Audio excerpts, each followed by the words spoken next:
wa o genki desu ka? Watashi wa Chef Mel to mushimasu. Hello everyone. As you can see, it is Japanese inspired dinner parties tonight. And if you are looking for an amazing dessert that is really fuss-free and very easy to make, then I have to show you how to make a panna cotta. Now, a standard panna cotta, and you can make any flavor that you want, is very easy to make, but you need to make that at least a couple of hours in advance of your dinner party, or you can even make them a day or two before. So to make a standard panna cotta, what I've got is just 400 mils of a pouring or a thickened cream, whatever you happen to have. This will be enough for about 4 to 6 people, and is obviously something you can quite readily get at your supermarket. We're going to do 100 mils of lovely fresh dairy milk, and of course, if you have anyone in your family that is dairy intolerant, please feel free to use a coconut milk or any of those alternatives. Now, all we need to do here is boil this cream and milk. We have to boil that. That is one of the most important things of a panna cotta, is actually changing that valuable flavor from just a fresh milk or cream into that beautiful caramelization that happens when it smells like a gorgeous custard. Now, what I'm going to add into there while it's heating up, and this literally on a very high temperature will be very quick indeed, I'm going to add about 5 mils of a vanilla extract. You can use a vanilla paste. You can also use a vanilla bean pod and scrape it down. I've also got between 60 and 80 grams of a normal white sugar. Now, of course, you can use a honey or a maple syrup or anything that you prefer to sweeten it. And that just goes straight in there. And all we have to do is boil it up. Now, at this stage, if we wanted to infuse our panna cotta with any flavor, we would put it in when that cream and milk is still cold. And then by the time it heats through, all of that flavor will be imparted.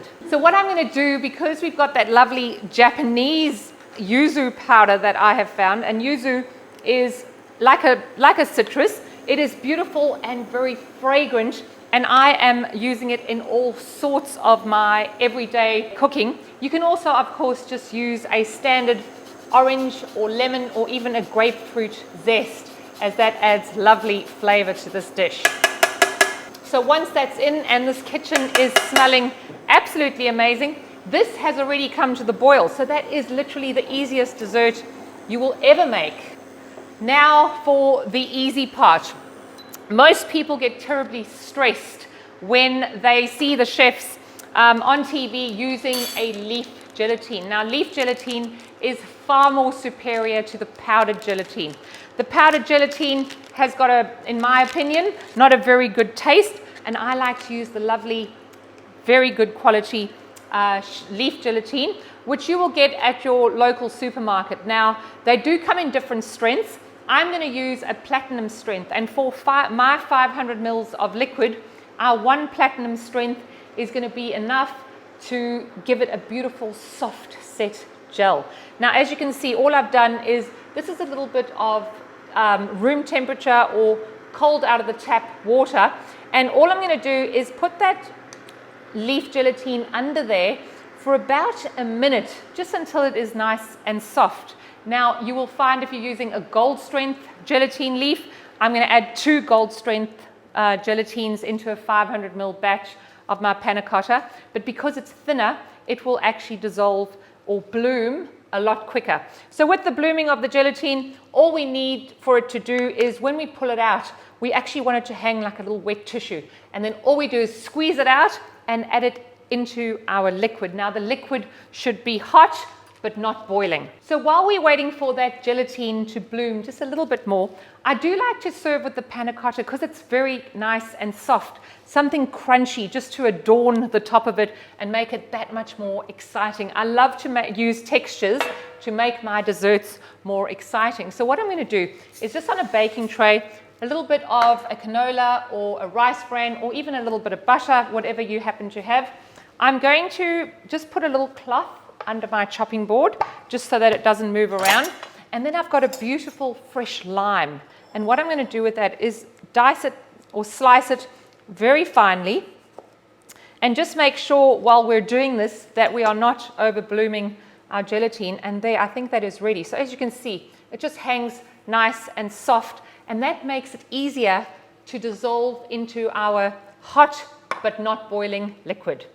So you can literally just give that a stir into there, and all we need to do is pour it into our beautiful little containers, and that is done.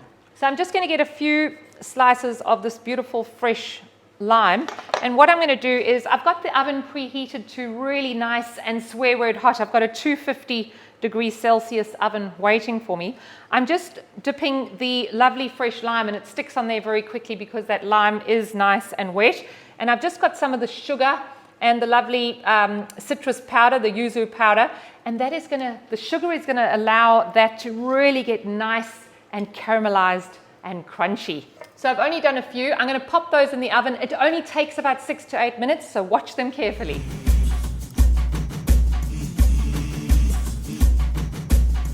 So while those beautiful limes are roasting up and getting all caramelized, the custard is ready to be poured into any little dish that you like. Now you can use a traditional dariole mold.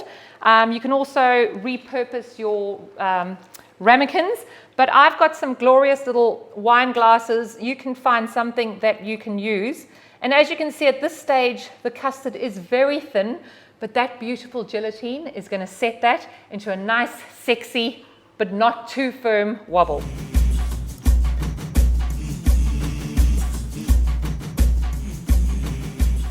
So once you've poured your beautiful custard into your little bowls, all you need to do is let them come down to room temperature so that you don't put hot stuff into your fridge. When they are nice and cool, then put them in the fridge. Now 6 hours or overnight is perfect for a panna cotta. Now as you can see, these are perfectly set. We could serve them just like that, but I like to add, like I said, a little bit of personality and just that little bit of something different on the top. So getting ready to serve these, you can do this in advance as well.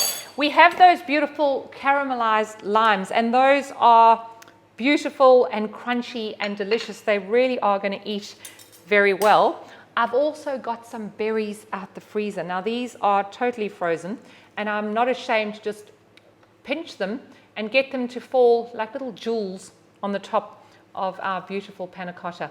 That is going to provide some beautiful crunch and also freshen up our lovely dish.